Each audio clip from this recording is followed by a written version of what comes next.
द्वारका एक अति महत्वपूर्ण हिंदू तीर्थ स्थल है।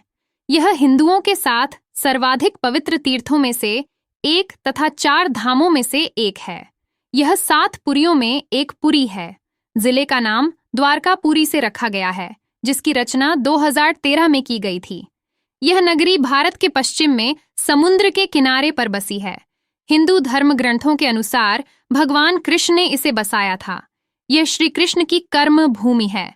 द्वारका भारत के 7 सबसे प्राचीन शहरों में से एक है। धुनिक द्वारका एक शहर है। कस्बे के एक हिस्से के चारों ओर चहारदीवारी खींची है। इसके भीतर ही सारे बड़े बड़े मंदिर हैं। धुनिक द्वारका एक शहर है। कस्बे के एक हिस्से के चारों ओर चहारदीवारी खींची है। इसके भीतर ही सारे बड़े बड़े मंदिर हैं।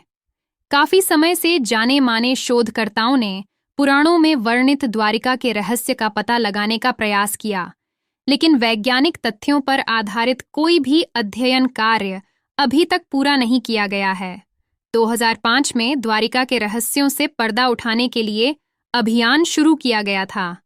इस अभियान में भारतीय नौसेना ने भी मदद की। अभियान के दौरान समुद्र की गहराई में कटे छटे पत्थर मिले और यहाँ से लगभग 200 अन्य नमूने भी एकत्र किए, लेकिन आज तक यह तय नहीं हो पाया कि यह वही नगरी है अथवा नहीं जिसे भगवान श्री कृष्ण ने बसाया था। आज भी यहाँ वैज्ञानिक स्कूबा डाइविंग के जरिए समंदर की गहराइयों में कैद इस रहस्य को सुलझाने में लगे हैं। श्री कृष्ण मथुरा में उत्पन्न हुए, पर राज उन्होंने द्वारका में किया। यहीं बैठकर उन्होंने सारे देश की बागडोर अपने हाथ में संभाली, पांडवों को सहारा दिया, धर्म की जीत कराई और शिशुपाल और दुर्योधन जैसे अधर्मी राजाओं को मिटाया। द्वारका उस जमाने में राजधानी बन गई थी। बड़े बड़े राजा यहाँ आते थे और बहुत से मामले में भगवान श्री कृष्ण की सलाह लेते थे। इस जगह का धार्मिक महत्व तो है ही, रहस्य भी कम नहीं है। कहा जाता है कि श्री कृष्ण की मृत्यु के साथ उनकी बसाई हुई यह नगरी समुद्र में डूब गई। आज भी यहाँ उस नगरी के अवशेष मौजूद हैं। द हिंदू की एक रिपोर्ट के मुताबिक 1966 में सबसे पहले द्वारका नगरी का excavation Deccan college Pune, department of archaeology और गुजरात सरकार ने मिलकर किया था। इस दौरान करीब 3000 साल पुराने बर्तन मिले थे।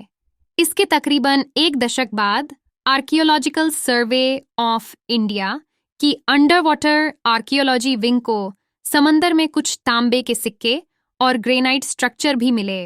अगर आप इस तरह की इन्फॉर्मेशन और पाना चाहते हैं तो प्लीज़ हमारे चैनल को सब्सक्राइब कीजिए और बेल आइकन को दबाइए और लाइक कीजिए।